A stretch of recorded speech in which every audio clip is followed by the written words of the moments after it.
S எல்லாம் ma'am. நம்ம நேத்து என்னென்ன பார்த்தோமோ அந்த கிளாஸ் சொல்லுங்க. என்னென்ன மனசுல நிக்குது பார்க்கலாம். ஹரே கிருஷ்ணன். பகவான் சொல்றாரு, கவலைப்பட வேண்டாததற்கு கவலைப்படுகிறாய்ன்னு. ஃபர்ஸ்ட் ஹரி ஸ்லோகம் ஓம். 2.11 இருந்து ஸ்டார்ட் பண்றோம் மத்தாஜி.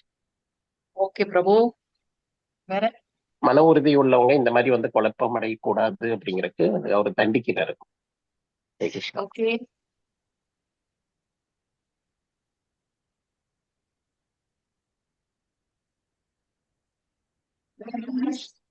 ஹரே கிருஷ்ணா மாதாஜி. ஹரே எஸ் கிருஷ்ணா. சொல்லுங்க மத்தாஜி, சொல்லுங்க மத்தாஜி. ஹரே கிருஷ்ணா. பகவான் சொல்றாரு, நீங்க வந்து அர்ஜுனர் கிட்ட சொல்றாரு, நீ வந்து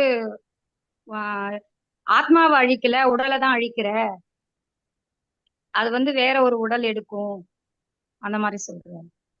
எஸ் மத்தாஜி, பிரபஞ்சம் பகவான் எல்லாமே நித்தியம்.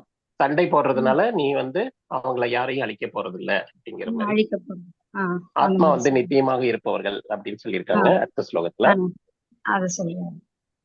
எஸ் மத்தாஜி. தேங்க்யூ. இந்த சூட்சம உடல் வந்து மனம், புத்தி, அகங்காரத்தால கவரப்பட்டிருக்கு. உடல் அழியக்கூடியது அப்படி சொல்றாரு. கரெக்ட். இருக்கிற டிஃபரன்ஸ்ல எத்தனை வகையான உடல் இருக்கு நமக்கு? மத்தாஜி, நமக்கு மனுஷங்க ஜீவாத்மாக்களுக்கும் பகவானுக்கும் இருக்கிற வேறுபாட்டுல நமக்கு எத்தனை உடல் இருக்கு, பகவானுக்கு எப்படி இருக்கு? பகவானுக்கு 2 உடல் மத்தாஜி. சொல்லுங்க மாதாஜி, சொல்லுங்க. பகவானுக்கு உருவம் இல்லை. பகவானுக்கு உருவம் இல்லையா? ஹரிபோல். என்ன நீங்க அருவவாதி தத்துவத்துக்கு போயிட்டீங்க. ஹரே கிருஷ்ணா. ஹரே கிருஷ்ணா. அருவம்னா உருவம் இல்லாது கான்செப்டே இதாயிடுமே மாதாஜி.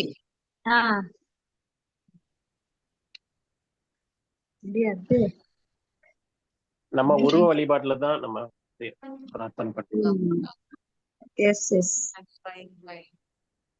பகவான் நம்ம வந்து உருவ வழிபாடுதான் நம்ம இன்சிஸ்ட் பண்றோம் இல்லையா? அருவம்னா பகவானுக்கு ரூபம் இல்லை அப்படின்றது. நம்ம சொல்றது என்ன? பகவானுக்கு ரூபம் இருக்கு. அவருடைய திருப்பாதத்துல இருந்து திருமுடி வரைக்கும் நம்ம என்ன பண்றோம்? அவரை நினைச்சு தியானம் பண்ணி அவருக்கு பக்தி தொண்டு பண்றோம் இல்லையா? ரூபமே இல்லாதப்ப அதுல நம்ம எப்படி வந்து மனசு வந்து லயிக்க முடியும் இல்லையா? ஓகே, வேற என்ன பார்த்தோம் நேத்திக்கு கிளாஸ்ல? மாதாஜி அதுக்கு பதில் சொல்லுங்க மாதாஜி. எத்தனை விதமான சொல்லுங்க பிரபு. மாதாஜி அந்த டிஃபரன்ஸ் சொல்லிருங்க மாதாஜி. ஆத்மாக்கும் நம்ம ஜீவாத்மா பரமாத்மா. ஜீவாத்மாக்கு எத்தனை ரூபம் இருக்கு? எத்தனை விதமான உடல் இருக்கு? 2 விதமான உடல் இருக்கு இல்லையா? ஸ்தூல உடல், ஸ்தூல உடல், சூட்சும உடல். சோ ஸ்தூல உடல்னா இந்த பஞ்சபூதங்களால ஆக்கப்பட்டிருக்கு. ஸ்ரீமத் பாகவதம் படிக்கும்போது இந்த உடல் வந்து எத்தனை மூலக்கூறுகளால ஆக்கப்பட்டிருக்குன்னு நீங்க தெளிவா படிப்பீங்க. இங்க நம்ம பாக்குறோம் 2 விதமான உடல். ஸ்தூல உடல் கான்கிரீட், நம்ம பார்க்கக்கூடிய ஒன்று, கை, முகம் இதெல்லாம் பாக்குறோம். சோ ஸ்தூல உடல். இன்னொன்னு வந்து சூக்ஷ்ம உடல், கண்ணுக்கு தெரியாத ஒன்று, அப்டிராக்ட். சோ அந்த சூக்ஷ்ம உடல்ல 3 இருக்கு. மனம், புத்தி, அகங்காரம். அந்த 3ம் ஆத்மாவை கவர் பண்ணிருக்கு. சோ நமக்கு ஸ்தூல உடல் வேற, சூக்ஷ்ம உடல் வேற. நம்மளுடைய உடல் வந்து இந்த தசைகளாலும் ரத்த நாளங்களாலும் நரம்புகளாலும் ஆக்கப்பட்டிருக்கு. ஆனா பகவானுக்கு அப்படி இல்ல. அவர் வந்து அந்த மாதிரியான வேறுபாடு இல்ல. நமக்கு 2 விதமான உடல், அவருக்கு அப்படி அல்ல. நாம அந்த 3 குணங்கள்ல ஆட்கொள்ளப்படுறோம். ஆனா பகவானுக்கு அந்த மாதிரியான 3 குணங்கள் எதுவும் இல்லை அப்படின்றதெல்லாம் நம்ம பார்த்தோம். ஓகே, வேற என்னென்ன பார்த்தோம்? ஹரே கிருஷ்ணா. ஆத்மாவோட குணங்கள் எல்லாம் பார்த்தோம்ல. யாராவது சொல்லுங்க பார்க்கலாம், ஆத்மாவோட குணங்கள் என்னென்னலாம் நம்ம பார்த்தோம்? ஆத்மாவுடைய அந்த என்ன சொல்றது, கேரக்டரிஸ்டிக்ஸ், அதான் குணங்கள் என்னென்னலாம் ஆத்மா நித்தியமானது மாதாஜி. ஆத்மா நித்தியமானது. எஸ் பிரபு. உடல் முழுவதும் பரவி இருக்கும். எஸ் பிரபு, பிரபு கேட்டாங்க இல்லையா? Okay super. வேற நீரினால் நகர்த்த முடியாதது, காற்றால் உலர்த்த முடியாதது. Super super. எஸ் பிரபு, ஹரி போல். சொல்லுங்க, கரெக்ட். ஹரி போல். சொல்லுங்க சொல்லுங்க. நீரினால் நனைக்க முடியாது. வேற காற்றால் உணர்த்த முடியாது. காற்றால உணர்த்த முடியாது. ஓகே. அப்புறம் ஆத்மா மயிர் நுனியில 10,000த்துல ஒரு பங்கு. எஸ் பிரபு, ஹரிபோல். ஓகே. ஆத்மாவை ஆச்சரியமாக பார்க்கின்றனர். ஆமா. ஓகே. உடல் அழியும் போது ஆத்மா இன்னொரு உடலுக்கு மாற்றம் பெறுகிறது. ஆமா. ஓகே. ஹரிபோல். வேற? கொல்வதோ கொல்லப்படுவதும் இல்லை. கொல்லுவதும் இல்லை. அது நித்தியமாக இருக்கு. அது தோன்றுனதும் கிடையாது. தோன்ற போவதும் இல்லை. அது எப்பவுமே இருக்கு இல்லையா? நீரினால் நினைக்க முடியாது. நெருப்பினால சுட்டெரிக்க முடியாது. காற்றினால அதை உலர்த்த முடியாது. கத்தியால வெட்டுவதோ அதுவும் செய்ய முடியாது. சோ ஆத்மா வந்து ஒரு நித்தியமான ஒன்று அப்படின்றதெல்லாம் நம்ம பார்த்தோம். வேற என்ன பார்த்தோம்? ஆத்மாவோட குணங்கள்லாம் பார்த்தோம். அர்ஜுனன் 5 காரணம் சொன்னார் இல்லையா? போர் புரிய மாட்டேன் அப்படின்னுட்டு. என்னென்ன அந்த 5 காரணங்கள்? அர்ஜுனன் சொன்ன அந்த 5 காரணங்கள். இரக்கம், இன்பமின்மை, இன்பமின்மை, ஓகே. குடும்ப பாரம்பரியம், ம். இருமனம், இரக்கம், இன்பமின்மை, குடும்ப பாரம்பரியம் அழிந்துடும். ஓகே. இருமனம். இன்னும் ஒண்ணு.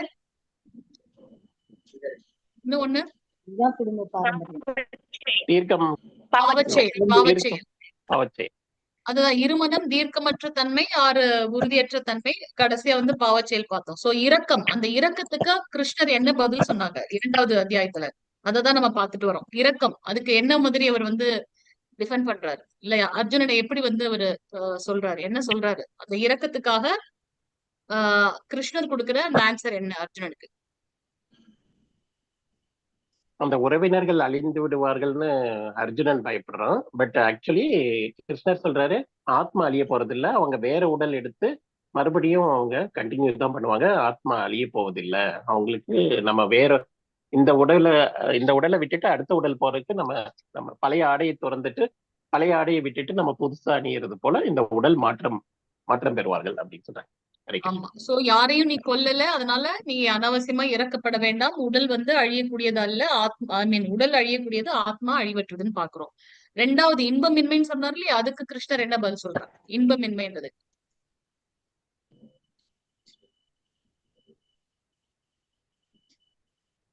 இன்பமின்மைன்னு சொன்னார் இல்லையா? இந்த போர்க்களத்தினால, இந்த போர் புரியறதுனால எனக்கு என்ன இன்பம் கிடைச்சிட போகுது? எனக்காக இந்த 3 லோகத்திலயும் எதிரிகளே இல்லாம இந்த 3 லோகமும் கிடைச்சாலும் கூட எனக்கு வேண்டாம். நான் இதுக்கு பதிலா பிக்ஷை எடுத்து இருந்துருவேன் அப்படின்னு சொல்றாரு இல்லையா? இன்பமின்மை, சந்தோஷமே கிடையாது அப்படின்னு சொல்றாரு இல்லையா?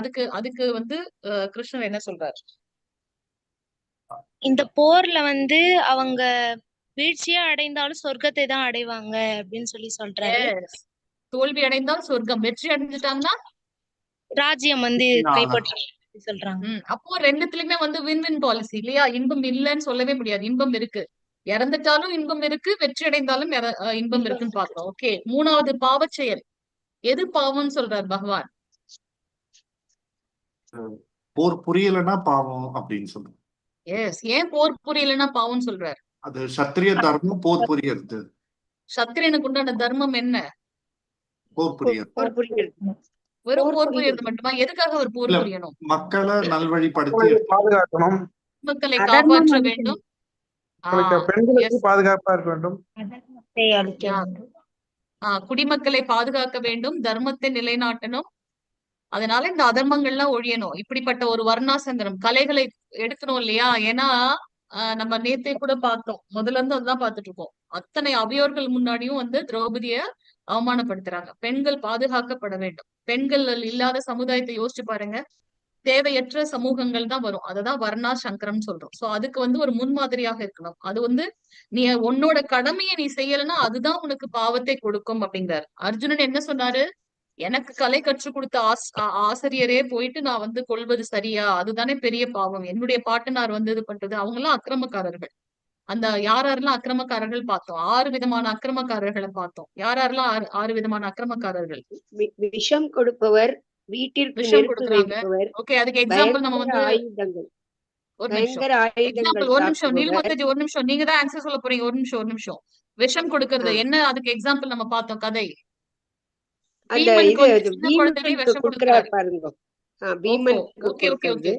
அதுக்கப்புறம் வீட்டிற்கு நெருப்பு வைக்கிறது, அந்த ஒரு மாளிகை பண்றா பாருங்க, அந்த இது என்ன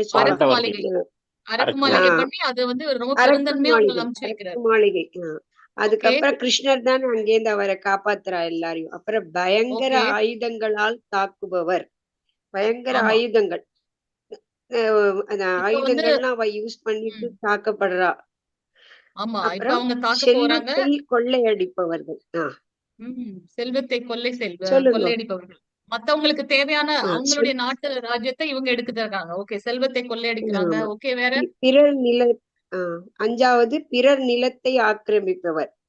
ஏன்னா 4 தானே இவ சொல்லிருக்கீங்க. அப்படிதான் 4 தானே பண்றா. சொல்லிருக்கீங்க. செல்வம், நிலம், அப்புறம் செல்வம் இல்ல, பிறர் பிறர் மனைவி நிலத்தை பிறர் மனைவியை ஆக்கிரமிப்பவர்கள், கடத்துபவர். பிறர் மனைவியை மனையை கடத்தி கடத்துறவங்க. செல்பவர்கள். இன்னொருத்தர்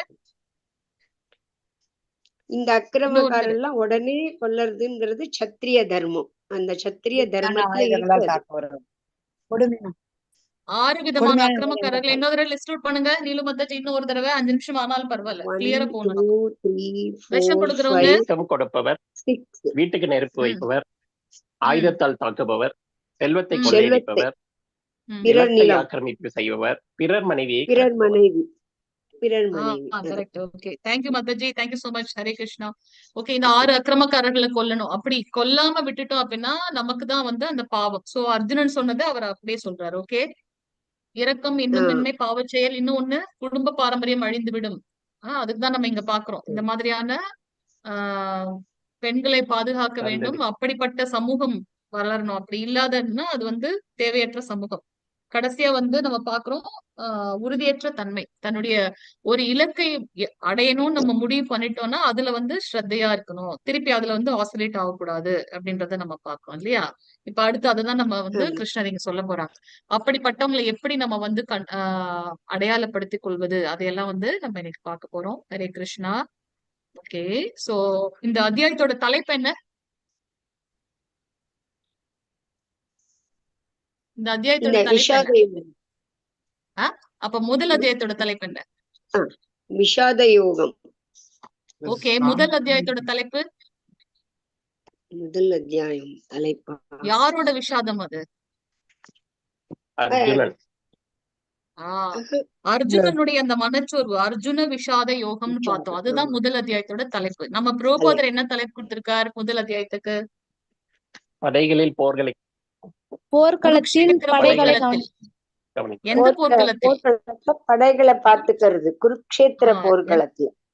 குருக்ஷேத்திர போர்க்களத்தில் படைகளை கவனித்தல் முதல் அத்தியாயம். இரண்டாவது அத்தியாயத்தோட தலைப்பு சாங்கிய யோகம்.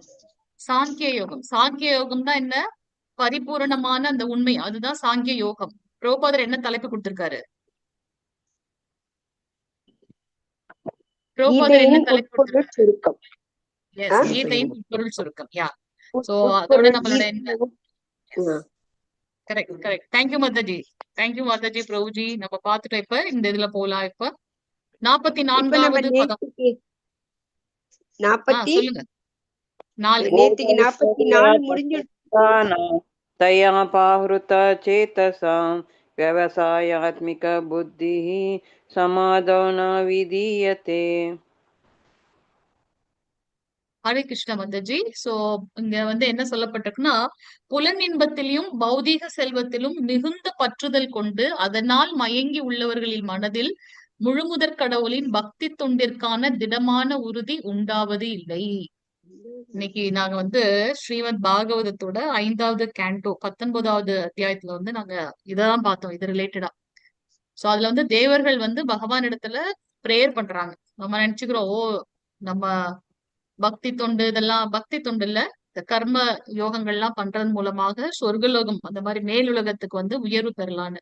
ஆனா அங்க இருக்கக்கூடிய தேவர்கள் என்ன பிரார்த்தனை பண்றாங்க அப்படின்னா, நம்ம இங்க இருக்கக்கூடிய புலனுகர்ச்சி செயல்கள்ல ரொம்ப ஈடுபாடு கொண்டிருக்கிறதுனால பகவானுடைய தாமரை பாதங்களுக்கு பண்ண வேண்டிய திருத்தொண்டை கூட நம்ம மறந்து விடுகின்றோம். அந்த விஷயத்துல இந்த பாரத வருஷத்துல இருக்கக்கூடிய மக்கள் வந்து மிகவும் பாக்கியசாலிகள் அப்படின்னு. அதுல நம்ம என்ன புரிஞ்சுக்கிறோம் அப்படின்னா, எப்ப நம்ம இந்த புலனின்ப விஷயத்துல ரொம்ப மூழ்கி விடுகின்றோமோ, ஏன்னா நமக்கு தேவையானது எல்லாமே கிடைக்குது, அப்ப பகவானை பத்தி நினைக்கிறது இல்லையா? அப்ப அதுதான் இங்க சொல்றார். யாரெல்லாம் வந்து இந்த புலனின்பத்துல மிகுந்த பற்றுதலோட இருக்காங்களோ அப்ப அவங்களுக்கு பகவானுடைய அந்த நினைவு இருப்பதில்லை. அவங்களுக்கு பண்ணக்கூடிய பக்தி, திடமான பக்தி வந்து உண்டாவதில்லை அப்படின்றத நம்ம இங்க பாக்குறோம்.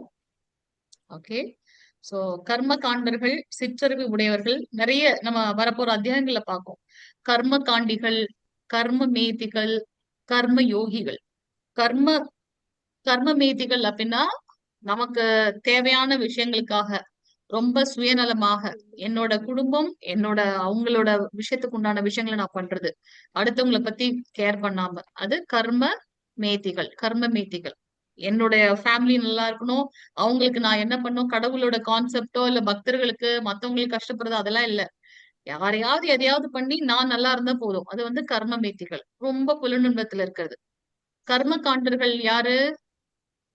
வேதத்துல என்ன சொல்லப்பட்டிருக்கோ அது போல யஜ்ஞங்கள், தவங்கள், விரதங்கள் எல்லாம் பண்ணி அதை ஃபாலோ பண்றவங்க கர்ம காண்டர்கள். ஆனா அந்த யஜ்ஞங்கள் செய்யறதோட நோக்கம் என்ன அப்படின்றது வந்து அவங்க அறிஞ்சிருக்க மாட்டாங்க. கர்ம யோகிகள் என்ன பண்ணுவாங்க, இது வந்து யோகம் இல்லையா? சோ தன்னுடைய கடமையை பகவானுடைய திருப்திக்காக பண்ணுவாங்க கர்ம யோகிகள். சோ இங்க நம்ம பாக்குறது கர்ம காண்டர்கள், சிற்றறிவு படைத்த மனிதர்கள். வேதத்துல சொல்லப்பட்டது போல அவங்க செய்யறாங்க. எதுக்காக செய்யறாங்க? நான் மேலுலகம், எனக்கு புண்ணியம் கிடைக்கணும் அப்படின்ற ஒரு பாவத்துல பண்றாங்க. அதனாலதான் அவங்க வந்து சிற்றறிவு படைத்தவர்கள். உறுதியான தீர்மானத்திற்கு தகுதி இல்லாமையே அவங்க குறிப்பிடுகின்றது. நிறைய ஐஸ்வர்யங்களையும் செல்வங்களையும் பௌதிக விஷயங்களையும் வந்து அனுபவிக்கணும் அப்படின்ற ஒரு ஆஹ் எண்ணமுடையவங்களாக இருக்காங்க. சோ அப்ப இந்த சொர்க்கலோகம் போகணும்னு நினைச்சு எனக்கு புண்ணியம் வரணும், அதனால நிறைய பேருக்கு வந்து நான் சாப்பாடு கொடுக்கறதாக இருக்கட்டும், இல்ல வந்து ஆஹ் ஒரு கல்வி கொடுக்கறதாக இருக்கட்டும், கண்டிப்பா அதெல்லாம் செய்யணும். ஆனா எப்படி செய்யணும் அப்படின்னா, பகவான் எனக்கு கொடுத்த கடமை அப்படி அந்த பாவத்துல நம்ம பண்ணணும். நான் வந்து செய்யறேன் அப்படின்னு நம்ம பண்ணோம் அப்படின்னாக்கா இந்த கர்ம காண்டிகளாக நம்ம மாறிடுவோம். ஏன்னா தானம், தவம், யஜ்ஞம் அந்த 3 விஷயமும் எல்லாருமே செய்யணும். 4 மனித சமூகமே வந்து 4 வர்ணங்களாகவும் 4 ஆசிரமமாகவும் பிரிக்கப்பட்டிருக்கு. என்னென்ன அந்த 4 வர்ணங்கள்? மனித சமுதாயம் 4 வர்ணம் 4 ஆசிரமமா பிரிக்கப்பட்டிருக்கு. என்ன 4 வர்ணம்? வர்ணம்னா பிரிவு. பிராமணன், சத்ரியன், வைஷ்யன், சூத்ரன். எஸ், ஹரிபோல். 4 ஆசிரமம்? கிரகஸ்தாசிரமம். எஸ் மாதாஜி. ஃபர்ஸ்ட் என்ன ஆசிரமம்? பிரம்மச்சாரி, கிரகஸ்த, வானப்பிரஸ்த, சன்னியாசம். ஹரிபோல். ஓகே, 4 வர்ணம். பிராமணன், சத்திரியர், வைஷ்யர், சூத்ரர். இவங்க 4 பேருக்கும் எது நோக்கமா இருக்கணும்? பகவானை எப்படி திருப்திப்படுத்தணும்.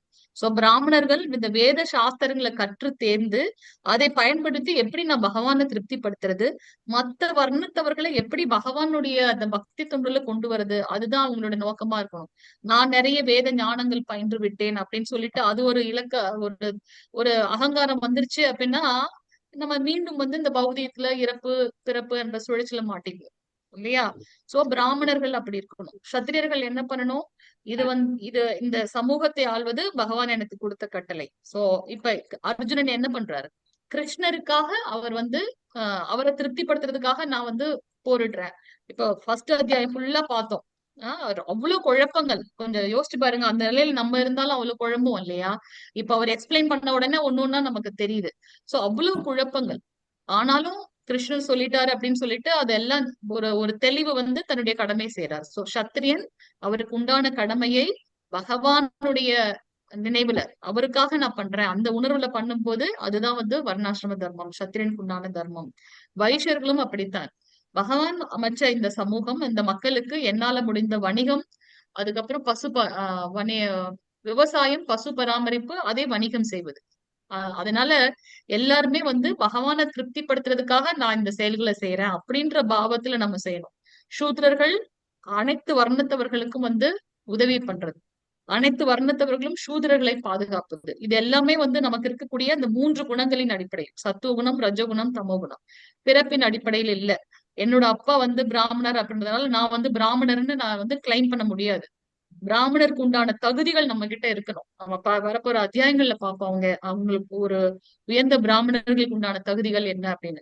அந்த தகுதிகளை யார் ஒருத்தர் வந்து எக்ஸிபிட் பண்றாங்களோ அப்ப அவங்க வந்து பிராமணர்களாக கருதப்படுறாங்க. ஏன்னா அவங்களோட சுபாவம் அதா இருக்கிறதுனால வேதத்தை கற்று தேர்ந்து மத்தவங்களுக்கும் சொல்லி கொடுத்து அவங்களையும் பக்தி மார்க்கத்துல கொண்டு வந்து அவங்களையும் வந்து பகவான பக்தி தொண்டு எப்படி பண்றதுன்றதுல கொண்டு வரதுனால அது வந்து பிராமண தகுதி உயர்த்ததா சொல்லப்படுது. சோ நம்ம என்ன பாக்குறோம் அப்படின்னா, 4 வர்ணத்துல இருந்தாலும் சரி, 4 ஆசிரமம், பிரம்மச்சரியம், கிரகஸ்த வாழ்க்கை, வானப்பிரஸ்தம், சந்நியாசம், நம்ம இதெல்லாம் ரொம்ப டீட்டெயிலா பார்ப்போம். எல்லாருமே வந்து பண்ண வேண்டிய 3 விஷயங்கள் என்ன அப்படின்னா, யாகம் பண்ணுவது, தானம் கொடுப்பது, தவம் செய்வது. இத இன்னும் ரொம்ப டீட்டெயிலா நம்ம ஆஹ் வரப்போற அத்தியாயத்துல பார்ப்போம். அந்த கடைசி 6 ஞான யோகத்துல இங்க நம்ம என்ன சொல்ல வரோம்னா, இதெல்லாம் கண்டிப்பா நம்ம செய்யணும். ஆனா அந்த என்ன உணர்வுல செய்யறோம்ன்றது மிக முக்கியமான ஒன்று. சோ நான் செய்யறேன் அப்படின்றதுல பாவத்துல போயிட்டோம் அப்படின்னா நமக்கு நிறைய புண்ணியங்கள் வரும். நான் பாருங்க, இப்ப ஒரு 100 பேருக்கு வீடு கட்டி கொடுக்கறதோ, அத்தனை பேருக்கு நான் சாப்பாடு பண்றதோ, கல்வி இது பண்றதோ, அப்ப அதை நான் எடுத்து அதனால எனக்கு புண்ணியம் கிடைக்குது இல்லையா? அந்த புண்ணிய பலனை நான் தீர்த்து கொள்வதற்காக மீண்டும் பிறப்பு இறப்பு சுழற்சியில மாட்டிக்கிறோம் நம்ம. சோ ஸ்வர்கலோகம் போகணும், இல்ல எனக்கு மோட்சம் கிடைக்கணும், ஸ்வர்கலோகமே போனாலும் நம்ம பாக்குறோம் இந்த அண்டம் என்பது ஒரு ஒரு ஒரு பொன் முட்டை மாதிரி இருக்கு. அதுல மத்தியில இருக்கிறது பூலோகம். அத நம்ம இதுல பார்ப்போம். மேல மேலுலகம் 6 லோகங்கள், கீழே 7 லோகங்கள், மொத்தம் 14 லோகங்கள் இருக்கு. பிரம்மதேவர் இருக்கக்கூடிய சத்தியலோகம் போனாலுமே கூட நமக்கு இந்த பிறப்பு இறப்பு சுழற்சி இருந்துட்டேதான் இருக்கு. எங்க இது இல்ல அப்படின்னாக்கா பகவானுடைய அந்த கோலோக பிருந்தாவனம், அந்த நித்தியமான அந்த லோகத்துல மட்டும்தான் இந்த பிரச்சனை இல்ல. அதனால சொர்க்கலோகம் போகணும், அந்த மோட்சத்தை கிடைக்கணும், நிறைய புண்ணியம் பண்ணணும் அப்படின்ற பாவத்துல நம்ம பண்ணினாலும் இந்த பிறப்பு இறப்பு சுழற்சில வெளியில வர முடியாது. அதனால இதுல நம்ம வெளியில வரணும் அப்படின்னாக்கா பகவானுக்கு பக்தி தொண்டு செய்யணும் அப்படின்றத நம்ம இங்க பார்க்கலாம். வேதங்கள் பொதுவாக பௌதிக இயற்கையின் முக்குணங்களை பற்றியவை. அர்ஜுனா, இந்த 3 குணங்களுக்கும் அப்பாற்பட்டவனாக ஆவாயாக. எல்லா இருமைகளிலிருந்து விடுபட்டு பொறுப்புகளை அடைதல், பாதுகாத்தல் ஆகிய கவலைகளிலிருந்து விடுபட்டு ஒரு நிமிஷம் நிலை பெறுவாயாக. ஓகே, நம்ம பாக்குறோம் இந்த ஜடலோகத்துல நமக்கு 3 குணம் இருக்கு. என்னென்ன 3 குணம்? இப்பதான் பார்த்தோம். என்னென்ன 3 குணம்? ஜடலோகம்னா இந்த பௌதிக லோகம். சத்துவகுணம், ரஜோகுணம், தமோகுணம். மழை தண்ணி மேல இருந்து வரும்போது ரொம்ப தூய்மையா வருது இல்லையா? மேல இருந்து மழை தண்ணி வரும்போது ரொம்ப தூய்மையா வருது. அது ஒரு கடல்ல போகும்போது அந்த கடலுக்கு உண்டான உப்பு தன்மையும் அந்த கடலுக்கு உண்டான அந்த ப்ளூ கலர்ல நீல நிறமா மாறுது. அதே கடல் இந்த குஜராத் சைட்ல எல்லாம் பாத்தீங்கன்னா கருப்பு கலர்ல இருக்கும். அந்த மண்ணுக்கு ஏத்த மாதிரி அந்த மாறுது. ஒரு களிமண் கிட்ட போச்சுன்னா அந்த களிமண்ணுக்கு ஏத்த மாதிரி பழுப்பு நிறமாக இருக்கிறது. ஒரு சாக்கடையில போகும்போது அதுக்கு உண்டான சுபாவம். அது போல ஜீவாத்மாக்கள் அனைவரும் தூய்மையானவர்கள். ஏன்? நம்ம பகவானுடைய அங்கம். ஆனா எப்ப நம்ம இந்த ஜடலோகத்துக்கு வரமோ, ஏன்னா இந்த ஜடலோகத்துல இந்த 3 குணங்கள் இருக்கு. அந்த குணத்துக்கு ஏற்றாற் போல நம்மளுடைய குணங்களும் மாறுபடுது. நம்ம பார்க்கலாம் ஒவ்வொருத்தருக்குள்ளயும் இந்த 3 குணங்கள் இருக்கு. அந்த 3 குணங்களோட பிணைப்பாக மொத்தம் 81 விதமான குணங்களை ஒவ்வொருத்தரும் நம்ம வெளிப்படுத்துறோம். ஆனா இந்த 3 குணத்துக்கு நடுவுல போட்டா போட்டி நடக்குது. சில சமயம் நம்ம சத்துவகுணம், சில சமயம் ரஜோகுணம். ஆனா பெரும்பாலும் நம்ம ஒரு குணத்தை வெளிப்படுத்துவோம். அதுதான் அவங்கள நிர்ணயிக்குது. நம்ம யோசிப்போம்ல, என்னதான் பண்ண, எவ்வளவு சாஃப்ட், என்ன ஒரு தூய்மையான பக்தி பண்றாரு, எவ்வளவு சாஃப்டா இருக்காரு. அப்ப அவர் அந்த சத்துவகுணத்துல இருக்காரு. அதே இது பாத்தீங்கன்னா எந்த ஒரு செயல் எடுத்தாலும் திருப்தியே படாம மீண்டும் மீண்டும் இல்ல இது முடிஞ்சிச்சு அப்ப அவங்க சாந்தி அடைய மாட்டாங்க. திருப்பி இன்னொரு ப்ராஜெக்ட். அது அந்த எல்லை இல்லாத ஆசை, அந்த ஆசைக்கு எல்லையே கிடையாது. அந்த மாதிரி போயிட்டு இருப்பாங்க. அதுதான் பிரிடாமினண்டா இருக்கும். அவங்க கிட்டயும் சில சமயம் சத்துவகுணத்தை வெளிப்படுத்துவாங்க. ஆனா பிரிடாமினண்டா இருக்கிறது அந்த ரஜோகுணம். தமோகுணம் நீங்க 1000 தடவை சொன்னாலும் அவங்க அசைய போறதே கிடையாது. வெறும் சோம்பலும், அதுக்கப்புறம் மயக்கத்திலையும் ஒரு தூக்கத்திலையும் அந்த மாதிரியான ஒரு சுபாவத்தை வெளிப்படுத்துவாங்க. அது தமோகுணம் அப்படின்னு சொல்றோம். சோ இந்த 3 குணத்துக்கும் அப்பாற்பட்டு நீ வெளியில வா அர்ஜுனான்னு சொல்றார் கிருஷ்ணர். சத்துவகுணம் என்பது உயர்ந்த குணம். அட்லீஸ்ட் நம்ம சத்துவ குணத்துக்கு வந்தாதான் அதுக்கு மேல இருக்க அந்த சுத்த சத்துவ குணத்தை பற்றி நம்ம புரிந்து கொண்டு மேல போக முடியும். ஒரு பக்தனுக்கு என்ன குணம் வேண்டும்? அந்த சுத்த சத்துவ குணம் வேண்டும் பகவானுக்கு. அப்பதான் நம்ம தூய்மையான பக்தி தொண்டு பண்ணி பகவான் அடைய முடியும். ஏன்னா பகவான் நிர்குணர். அவர் சுத்த சத்துவத்துல இருக்கிறதுனால அவர் அடையணும் அப்படின்னா நாமளும் அதற்கு ஏற்றாற் போல நம்மள குவாலிஃபை பண்ணிக்கிறோம். அப்ப முதல்ல நம்ம இந்த சத்துவகுணத்துக்கு வரணும். அப்பதான் அதுக்கு மேல இருக்கக்கூடிய சுத்த சத்துவகுணத்துக்கு போக முடியும். சோ அர்ஜுனர் இங்க கிருஷ்ணர் சொல்றாரு, இந்த 3 குணங்களுக்கும் அப்பாற்பட்டு நீ இருக்கணும். இருமைகளிலிருந்து விடுபடணும். அது என்ன இருமை? இன்பம், துன்பம். நேத்து நம்ம பார்த்தோம் இல்லையா? இதெல்லாம் இந்த புலன்களோட இதால வருது. இன்பம், துன்பம், வெறுப்பு, விருப்பு, அதுல இருந்தெல்லாம் நீ விடுபடணும். சோ அதனால அதெல்லாம் இருக்கிறதுனாலதான் நீ இந்த பொறுப்புகளை கொண்டு கவலைகளை ஆட்படுற. இப்ப ஏன் நீ இவ்வளவு ஒரு கன்ஃபியூஷனா இருக்கு அப்படின்னாக்கா, இது என்னோட குடும்பம், என்னோட சமூகம், என்னோட ராஜாங்கம் அப்படின்ற அந்த உடல் சார்ந்த ஒரு நிலை இருக்கிறதுனாலதான் உனக்கு இந்த கன்ஃபியூஷன் இருக்கு அப்படிங்கிறாரு கிருஷ்ணர் இங்க. ஓகே, சோ அடுத்து உன்னுடைய வேதங்களின் நோக்கங்கள் எல்லாம் அவற்றுக்கு பின்னால் உள்ள நோக்கங்களை அறிந்தவனாக அடைய பெற வேண்டும் அப்படிங்கிறார். சோ 47வது பதம் ரொம்ப முக்கியமான பதம். யாராவது வாசிங்க. ஹரே கிருஷ்ணா. மாதாஜி, பிரபுஜி, ஹரே கிருஷ்ணா.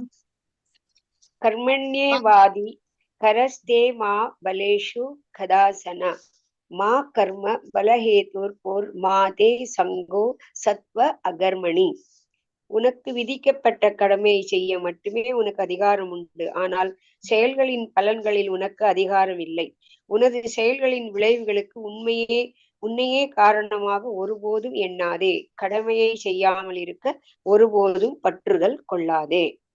ஹரி போல். நம்ம எல்லாருக்குமே சொல்றாரு. நேத்து நம்ம பார்த்தல ஒரு மாமியார் தன்னுடைய மருமகளுக்கு பாடத்தை எப்படி அவங்க உணர்த்துறாங்க, மகளின் மூலமாக சொல்றாங்க. இது நமக்கு உண்டானது. நம்ம நினைச்சுக்குவோம், இவ்வளவு கஷ்டப்பட்டு பண்ண என்ன இது, நான் அதுல ஒரு பலன் கிடைக்கலையே அப்படின்னு. ஆனா அனைத்திற்குமே காரணம் இருக்கு. பகவான் தான் ஈஸ்வர பரமபுருஷ சச்சிதானந்த விக்கிரக அநாதிராதிர் கோவிந்த சர்வ காரணம். எல்லாத்துக்கும் பகவான் ஒரு காரணம் வச்சிருப்பார்.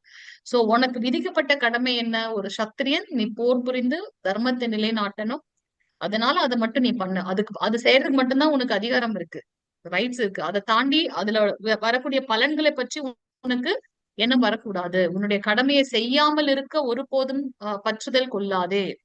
இந்த ஞானம் யாருக்கு சொல்லப்பட்டிருக்கு? கிரகஸ்தர்களுக்கு. சோ நம்ம ரொம்ப தெளிவா இத புரிந்து கொள்ள வேண்டும்.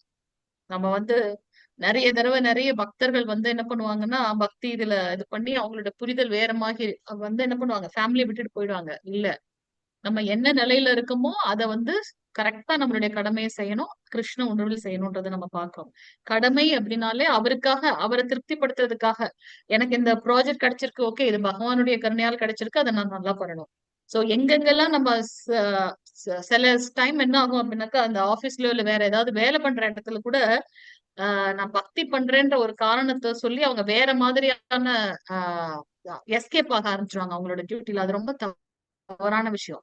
அவங்க அந்த மாதிரி இடத்துலதான் நம்ம நம்மள நிலைநாட்டணும். நமக்கு கொடுக்கறத ரொம்ப ஹானஸ்டா சின்சியரா அழகா அந்த வேலையை பண்ணி முடிக்கிறாங்கன்னு அதோட பலன்ல நம்ம பற்றுதல் கொள்ளக்கூடாது.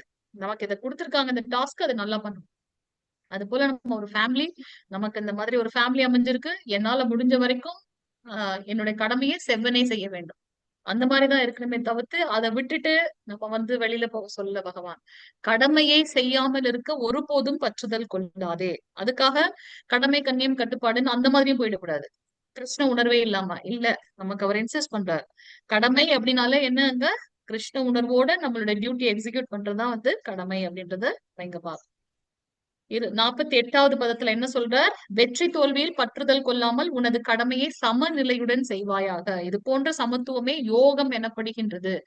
எப்ப பலன் மீது எனக்கு பற்றுதல் இல்லாம நம்ம ஒரு வேலையை செய்யறோமோ அது ஒரு பெரிய யோக கலை. அந்த செயல்ல வர்றது வெற்றியா இருந்தாலும் சரி, தோல்வியா இருந்தாலும் சரி, அதை பெருசா எடுத்துக்க கூடாது. என்ன நடந்தாலும் அது பகவானுடைய கருணை. அவருடைய கருணை இல்லாம இந்த செயல் நடக்காது. இப்ப இந்த மாதிரி நடக்குது அப்படின்னா அதுக்கு ஒரு பின்னாடி ஒரு ரீசன் இருக்கும். அதை நம்ம கண்டிப்பா அப்புறம் தான் நமக்கு தெரியும். ஓகே, அன்னைக்கு அந்த விஷயம் நடக்கல, நான் நினைச்சேன் அது நடக்கல. நம்ம சொல்லுவோம் இல்லையா, man will propose, God will dispose. ஆனா அதுக்கு காரணம் இப்ப எனக்கு புரியுதுன்றது நம்ம பின்னாடி தெரியும் நமக்கு. சோ நம்ம வெற்றி தோல்வியில பற்றுதல் கொள்ளாமல் நம்மளோட கடமையை சமநிலையோட செய்ய கற்றுக்கொள்ள வேண்டும். அதுதான் அந்த சமநிலைக்கு பெயர் யோகம் அப்படின்னு கிருஷ்ணர் சொல்றாருங்க. யோகம் அப்படின்னாலே நாம் செய்யக்கூடிய செயல் பக்தனையும் பகவானையும் கனெக்ட் பண்ற எந்த ஒரு செயலும் யோகம் அப்படின்றத நம்ம இங்க பார்த்தோம். இது அடுத்த டெபினிஷன். நமக்கு நம்மளுடைய செயலோட கடமையை சமநிலையா நம்ம எடுத்துக்கிறோம் இல்லையா, அதே பெரிய யோகம். இதுக்கு ஒரு கதை பார்த்திருக்கோம் இல்லையா. எப்பவும் ராஜா அந்த மந்திரியோட போவாரு காட்டுக்கு வேட்டையாடுவதற்கு. யாருக்காவது தெரியுமா அந்த கதை? என்ன நடந்தாலும் கடவுளோட கருணை அப்படின்னு அவர் சொல்லிட்டே போவார். எதுக்கும் நன்மை, எதுக்கும் நன்மைன்னு சொல்லிட்டே போவார். சொல்லுங்க பிரபு, கதை சொல்லுங்க. ஒரு மந்திரி அவர் எல்லா காரியத்துக்கும் எல்லாம் நன்மைக்கே அப்படின்னு சொல்லிட்டு இருந்தாரு. அப்ப ராஜாவுக்கு ஒரு நாள் விரல் கட் ஆயிடுது. கட் ஆனவுடனே அதுக்கும் எல்லாம் நன்மைக்கே சொன்ன என்ன கிண்டல் பண்றாருன்னு சொல்லிட்டு அவரை ஜெயில போட சொல்லிடுறாரு. அதுக்கும் எல்லாம் நன்மைக்கேன்னு சொல்லிட்டு இது பண்ணி போயிடுறாரு. ராஜா காட்டுல வழி தவிர இது பண்ணி இந்த மாம்சம் சாப்பிடுற நரபலி கொடுக்குறவங்கள்ட்ட மாட்டிக்கிறாரு. அப்போ ஆமா வந்து எல்லாம் பிடிச்சு வந்து நரபலி கொடுக்க போறப்ப இவர் கையில ஊனமா இருக்கு அப்படின்னு இவர் வந்து நரபலிக்கு லாயக்கு இல்லைன்னு சொல்லிட்டு இவரை விட்டுடுறாரு. ஆமா அப்பதான் ராஜா வந்து இதை ரியலைஸ் பண்ணிட்டு ஊருக்கு வந்து வந்த உடனே மந்திரியை கூப்பிட்டு எதுக்கு நன்மைக்கு எனக்கு சரி எல்லாம் நன்மைக்கேன்னு சொன்னது வந்து பலிச்சிச்சு. ஆனா நீங்க வந்து ஜெயில போட்டீங்க இல்லையா, போட்டதப்போ ஆமா எதுக்கு எல்லாம் நன்மைக்கேன்னு சொன்னேன்னு கேட்டதுக்கு வந்துட்டு நான் என்ன நீங்க ஜெயில போடாம இருந்தா உங்க கூடவே வந்திருப்பேன், என்ன பலி கொடுத்துருப்பாங்க, அதனால எல்லாம் நன்மைக்கே அப்படின்னு சொல்லி சொன்னேன்னு சொல்றேன். கரெக்ட். தேங்க்யூ பிரபு, தேங்க்யூ சோ மச். அதனால நம்ம என்ன செயல் நடந்தாலும் அங்க அந்த மந்திரி என்ன நினைச்சாரு, ஜெயில போடுறாரு, ஓகே அதுவும் நன்மைக்கு தான் நினைச்சாரு. சோ அந்த வெற்றி தோல்வியின் மேல நம்ம பற்றுதல் கொள்ளாம நம்மளுடைய செயல்களை செய்யணும். அந்த சமத்துவ நிலைக்கு வந்து யோகம். தேங்க்யூ பிரபு. சோ அடுத்து 49வது பதம். தனஞ்சயா அனைத்து மோசமான செயல்களையும் பக்தி தொண்டின் உதவியினால் தூரமாக வைத்துவிட்டு சரணடைவாயாக. தமது செயல்களின் பலனை அனுபவிக்க விரும்புபவர்கள் கஞ்சர்களே ஆவர். சோ எந்த ஒரு செயல் செய்தாலும் அதை வந்து ஆஹ் பகவானோட திருப்திக்காக பண்ணணும். நான் வந்து ஜெயிக்கணும், என்னோட ஃபேமிலி கூட நான் எப்படி சண்டை போடுறது, அந்த மாதிரியான உணர்வு வேண்டாம். சோ பக்தி தொண்டின் உதவியின் மூலமாக இது கிருஷ்ணர் எனக்கு இட்ட கட்டளை, அதை நான் செய்யணும், அந்த பாவத்துல உன்னுடைய செயலை செய்யணும் அப்படிங்கிறாரு இங்க. ஹரே சோ பக்தி கிருஷ்ணா. தொண்டுன்றது இதுல எனக்கு ஒரே ஒரு சின்னது தோன்றது, தமது செயல்களின் பலனை அனுபவிக்க விரும்புவர்கள் கஞ்சர்களே ஆவார். இப்ப கோவிலுக்கு போறா எல்லாரும் என்ன பண்றா, எனக்கு அது வேணும், எனக்கு இது வேணும். பகவானுக்கு தெரியாதா எது யாருக்கு எப்ப கொடுக்கணும்னு? இவன் என்ன கேக்குறது இல்லையா? அது ஒரு இந்த குணம் தமோ குணமா ரஜோ குணம் ஆயிடும் அது இல்லையா?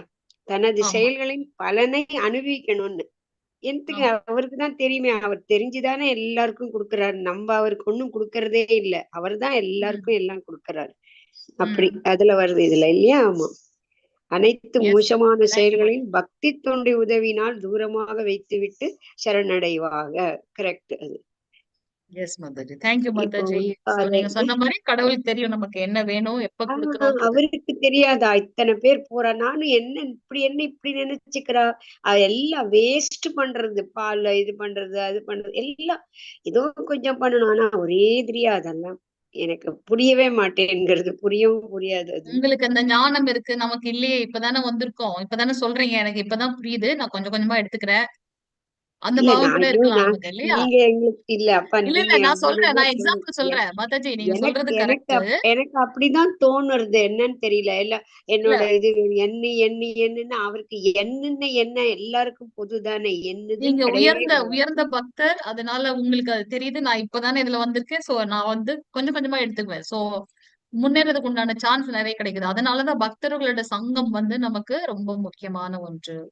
சோ நம்மளுடைய கடமையை பட்சத்தில் இல்லாமல் செய்வதே வந்து பெரிய யோகம் அப்படின்னு நம்ம பார்க்கிறோம். சோ இன்னையில இருந்து நம்ம வந்து என்ன செய்தாலும் அது பகவான் எனக்கு கொடுத்த ஒரு கருணை, அதை சேவையாக எடுத்துக்கொண்டு நம்ம செய்யணும். அதுல வந்து ரொம்ப நீங்க பாக்கலாம் நிறைய இந்த ஆபீஸ் இதுல வேலை பாக்குறவங்க இதெல்லாம் வந்து இத நம்ம வந்து கண் கூட பாக்கலாம். நிறைய தடவை டைலமா வரும் பக்தர்களுக்கு, இத வந்து நான் சரியா பண்றேனா பண்ணலையா. ஏன்னா யாராவது ஒருத்தர் பேசினாலே வந்து இவங்க எதுக்காக பேசுறாங்கன்னா அதுக்கு பின்னாடி ஒரு ஒரு காரணம் இருக்கும், இல்ல நம்மள அந்த புல்லிங் அதெல்லாம் நிறைய இருக்கும் இல்லையா? சோ நிறைய விஷயங்கள் இருக்கும். பக்தர்கள் வந்து இது ரொம்ப தெளிவா கையாளணும்.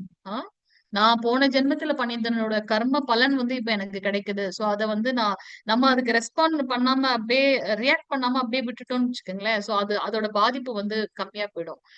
அதுக்கு நான் ரொம்ப ரியாக்ட் பண்ண ஆரம்பிச்சேன் அப்படின்னா தான் அதோட விளைவுகள் அதிகமா இருக்கும். சோ நம்ம ரொம்ப தெளிவா கையாளணும். சோ நம்மளுடைய கடமையை பற்றுதல் இல்லாம செய்ய வேண்டும். சோ அனைத்து செயல்களையும் விடுத்து பகவானிடத்தில் சரணடைய வேண்டும், மற்றது அவர் பார்த்துக்குவார். சோ பௌதீக பற்றுதல் பந்தப்படுத்தும், ஆனால் ஆன்மீக பற்றுதல் விடுதலைக்கு வழிவகுக்கும். உண்மைதான் இல்லையா? சோ அதுக்காக நான் இங்க சொல்லல பகவானுக்கு தான் நம்ம சேவை பண்ணணும், அவர் நமக்கு சேவை செய்யக்கூடாது. இங்க அந்த ஞானத்தை நமக்கு வந்து பகவான் சொல்றார். சோ பௌதீக பற்றுதல் வந்து நம்மள மீண்டும் மீண்டும் அந்த பிறப்பு இறப்பு சுழற்சியில வந்து நம்மளை பந்தப்படுத்தும். நான் இப்ப ஒரு நல்லது பண்றேன்னா அதுக்கான புண்ணியம், அந்த புண்ணியத்தை அனுபவிக்க நான் மேபி சொர்க்கலோகம் போலாம், அங்கேயும் பிறப்பு இறப்பு சுழற்சி. என்னுடைய அந்த புண்ணிய பேலன்ஸ் 0 ஆயிடுச்சுன்னா திருப்பி நான் இந்த பூலோகம் வரணும். சரி நான் ஏதாவது கெட்டது பண்றேன், அப்ப திருப்பி கீழ் உலகம் போகணும், அங்கேயும் என்னோட இதெல்லாம் முடிஞ்சுன்னா திருப்பி நான் அந்த சோ இந்த சுழற்சி மாறிட்டே இருக்கும். சோ அதுல இருந்து நான் எப்படி விடுபட முடியும் அப்படின்னா, என்ன விஷயம் எனக்கு கிடைச்சாலும் இது பகவானுடைய கருணை, அவருடைய கைங்கரியம் இது. சோ அந்த அந்த விளைவின் மேல எனக்கு பற்றுதலே கிடையாது. இது எல்லாமே அவர் கொடுத்தது. அவ்வளவுதான். சர்வம் கிருஷ்ணார்ப்பணம் வஸ்து. சோ அதுல வந்து நமக்கு வந்து ஆன்மீக செயல்களின் மூலமாக நம்ம வந்து விடுதலை பெற முடியும் அப்படின்றத நம்ம பார்க்கலாம். இந்த அகங்காரம், மமகாரம் அதுதான் நம்மளுடைய எல்லா துன்பங்களுக்கும் காரணம். சோ என்னுடைய நான் அப்படின்னு வரும்போது அந்த அகங்காரம் அதை பாக்குறோம். என்னுடைய போது என்னோட ஃபேமிலி, இது வந்து மமக்காரம் பாக்குறோம். சோ இந்த ரெண்டும் தான் வந்து எல்லா துன்பங்களுக்கும் காரணம் அப்படின்றத நம்ம பார்க்கலாம். பக்தி தொண்டில் ஈடுபட்டுள்ளவன் இந்த வாழ்விலேயே நல்ல தீய செயல்களின் விளைவுகளிலிருந்து தப்புகின்றான். எனவே எல்லா செயல்களிலும் சிறந்ததான யோகத்திற்காக பாடுபடுவாயாக. எவனொருவன் பக்தி தொண்டு, இங்க பகவான் கிருஷ்ணர் எதை பக்தி தொண்டுன்னு சொல்றார் சொல்லுங்க பாக்கலாம்.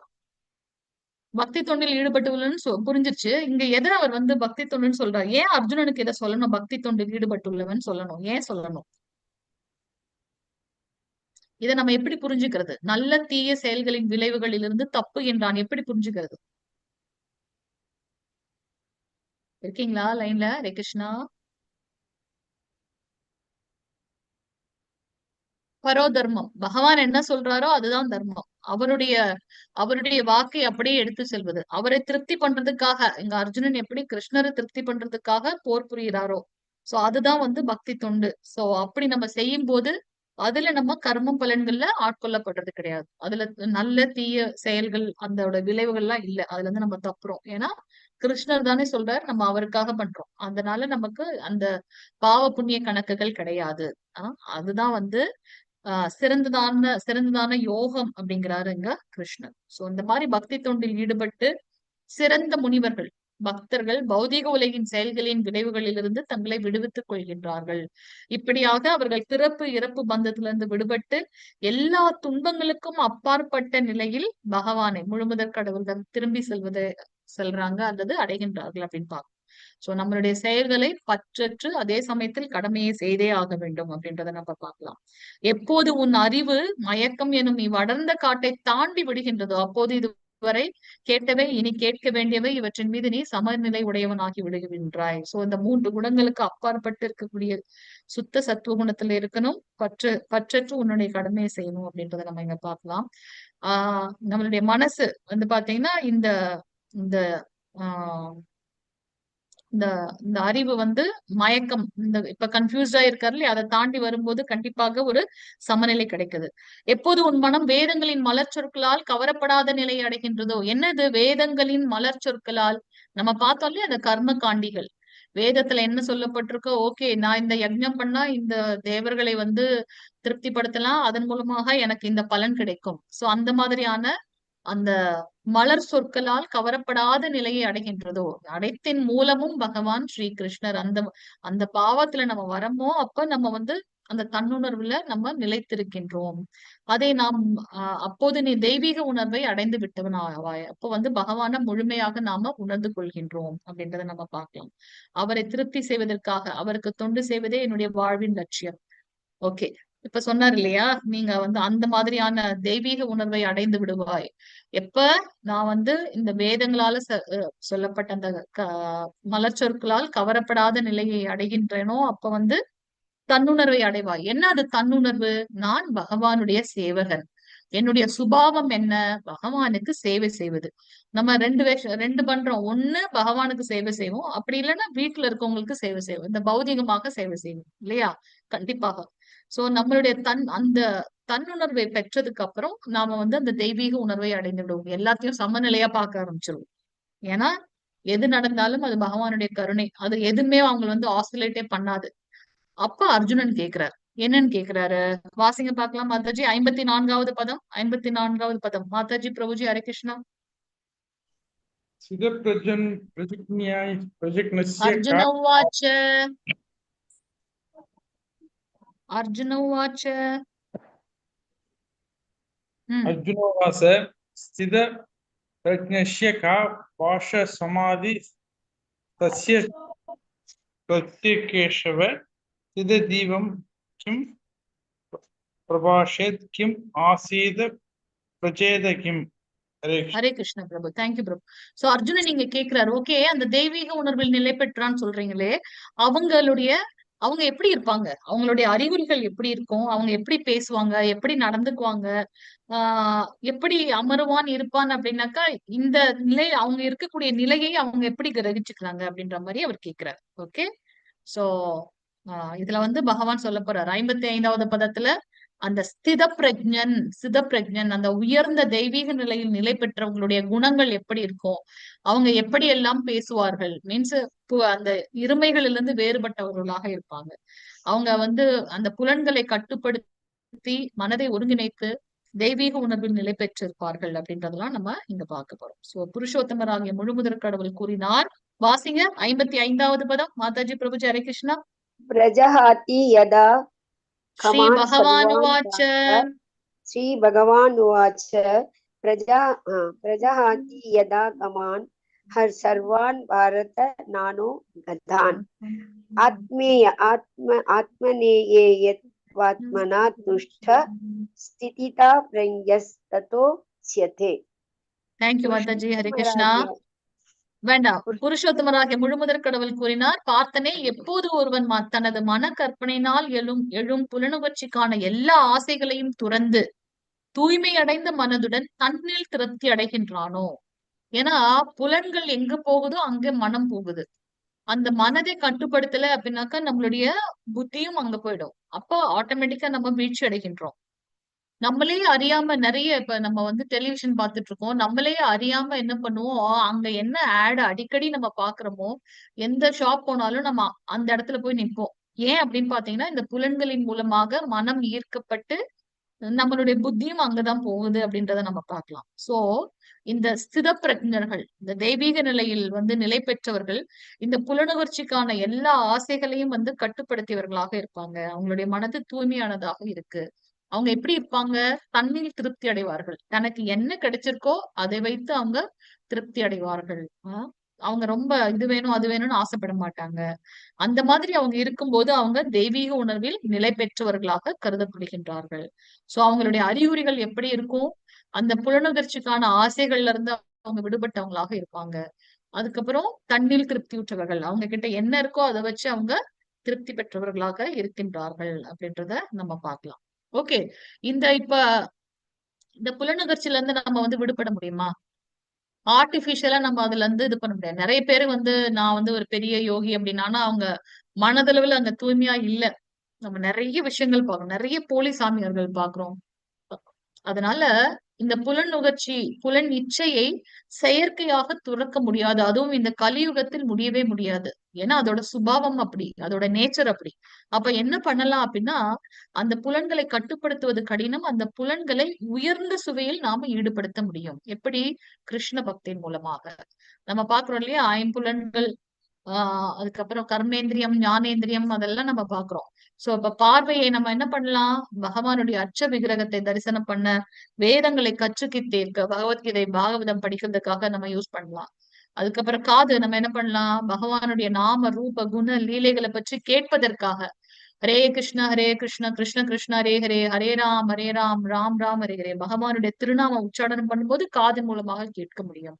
சோ நம்மளுடைய புலன்களை அந்த உயர்ந்த சுவையில் நாம ஈடுபடுத்த முடியும். அப்ப நம்ம உயர்ந்த சுவையில் ஈடுபடுத்தும் போது அந்த தாழ்ந்த சுவையில ஈடுபடுறது, அந்த இச்சைகள் எல்லாம் குறைந்து விடும் தன்னால. எப்ப நம்ம பக்தி தொண்டுல இருக்குமோ அப்ப நம்மை விட்டு இந்த தேவையற்ற விஷயங்கள் எல்லாம் நம்ம விட்டு ஒதுங்கிடும். சோ மூவகை துன்பங்களால் பாதிக்கப்படாத மனம் உடையவனும் இன்பத்தில் மிக்க மகிழாதவனும் பற்றுதல், பயம், கோபம் இவற்றிலிருந்து விடுபட்டவனுமான ஒருவன் நிலைத்த மனமுடைய முனிவன் என்று அழைக்கப்படுகின்றான். ஸ்திததீர் முனி உச்சியத்தே, நிலைத்த மனமுடைய முனிவன் யாரு?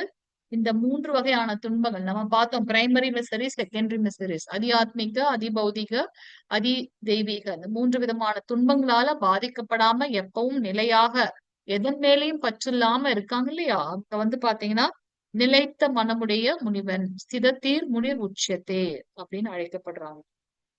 நம்ம இங்க வந்து எக்ஸாம்பிள் நம்மளுடைய பிரபுபாதர் நம்ம பார்க்கலாம். அவர் வந்து 50 வயதில் வானப்பிரஸ்தம் எடுத்தார். ஒரு கிரகஸ்தராக இருந்தார். அவருக்கும் வந்து பாத்தீங்கன்னா நிறைய குழப்பங்கள் வருகின்றது. கிரகஸ்த வாழ்க்கையிலும் அவர் கஷ்டப்படுறார். தன்னுடைய சொந்த கம்பெனிலே வந்து யார வேலைக்கு வச்சாரோ அவங்களே வந்து அவரை சீட் பண்றாரு. ஒரு கட்டத்துல எவ்வளவு செல்வந்தராக இருந்தாரோ ஒரு கட்டத்துல எல்லாமே அவரை விட்டு போயிடுது. ஆனா அங்க வந்து அவர் வந்து குழப்பமோ இல்ல எதுவும் பண்ணல. இதுவும் பகவானுடைய கருணைன்னு நினைச்சிட்டாரு. ஒருத்தர் வந்து சொல்றாரு, உங்களுடைய ஓன் ஆபீஸ்ல இருந்தவங்களே வந்து எல்லாமே லூட் பண்ணிட்டாங்க, எல்லாமே உங்களை சீட் பண்ணிட்டாங்கன்னா, ஓகே அதுவும் பகவானுடைய கருணைன்னு சிரிச்சுட்டே போறாரு. சோ அப்ப எந்த உயர்ந்த நிலையில் இருந்தா அவர் எவ்வளவு தூரம் வந்து பகவானை பத்தி புரிஞ்சிருந்தா அதை வந்து கருணையா எடுத்துப்பார் இல்லையா? சோ அந்த தெய்வீக உணர்வில் நிலை பெற்றவர்களுடைய அறிகுறிகள்.